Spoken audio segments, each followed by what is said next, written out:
I enter, allowing myself one glance over the room. I see a pair of steel-toe boots by the chair in the corner. Clint sits at his desk between the two windows on the far wall. There's a short pile of folders before him, one of them open. I can tell it's paperwork for cattle. "Set it down on the desk," Clint says without looking up. Uncomfortable, I cross the room and put the tray down. My eyes flick to the side, locking on the stranger's boots. They're bigger than normal, and the leather is worn. Whoever he is, he's a broad man. I can tell from his feet. Gathering my courage, I let my eyes run higher. My heart stops. He has a pair of pale blue eyes beneath dark, lowered brows. His face is broad and masculine, his jawline defined and covered in a short beard.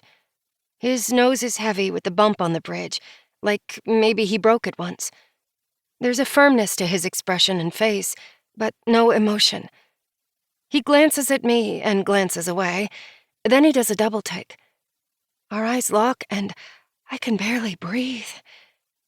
Heat curls in my lower belly. We stare at each other for a second that feels like an eternity. My eyes take in every detail of his face hungrily. The dark, wavy hair, a bit falling over his forehead. The button-up that leaves a V of bare skin at his throat exposed. The smattering of hair rising above it that sparks my curiosity. My gaze flicks down. He's got a thick, muscled body that fills out his work pants and shirt perfectly. But it's not the physical that stops me in my tracks. He feels like when the winds change to bring in a storm. Maybe it's because his aura is dark like the cool shadows in the pines. Or clouds rolling over the mountains, soft at first, and then bringing swift destruction. I shudder. He hasn't said anything to me. I have no reason to be intimidated. But I am. There's an edge of darkness to him, like a gravitational pull. It's overwhelming. "Can you pour the coffee?" Clint says. I glance up and he's scowling the way he does before he pulls me aside to chew me out. Except he won't do that here, because we're being watched. Obediently, I pour 2 cups and pass one to my husband and one to the newcomer. He reaches out to take it, and my eyes fall on a ring on his smallest finger. There's a silver symbol on it. I tilt my head and make out 3 letters. S-M-R. My brows shoot up to my hairline. I know who this man is. No one else would wear that insignia on a ring like that. He's Gerard Sovereign, the owner of the wealthiest cattle and horse ranch in the state. Sovereign Mountain Ranch borders our land, but I know better than to go there. I'm not sure why, but we're not friendly with them. I know that much from Clint. They say he has everyone in his grip, that all roads lead to Sovereign Mountain at some point. Clint talks about Gerard Sovereign like he's the devil. I half expected him to have horns.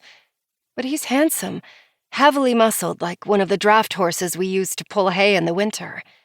His eyes are on me, and I get the impression he doesn't lose control easily. His lack of expression is a testament to his restraint. Especially because I saw his body tense when he looked me in the eyes. "Do you want cream?" I whisper. He shakes his head, once. Clint doesn't take cream in his coffee either, so I turn to leave. My husband clears his throat and I freeze, turning. "Stay," he says. "We've got someone else coming in a few minutes." Heat creeps up the back of my neck. He does this to me occasionally, and I fucking hate it. It's humiliating having to stand there like I'm on his payroll and wait for one of them to have some need that needs fulfilling. My lashes feel wet as I back up and sink down in the chair in the corner. Gerard follows me with his eyes. "Is that your wife?" he asks, his voice soft and deep. Clint nods, glancing up. Something sparks between them that puts me on high alert. Their gazes lock, like 2 wolves squaring off. Then Clint turns his eyes back to the desk like it never happened. He passes Gerard a pen and paper without raising his head.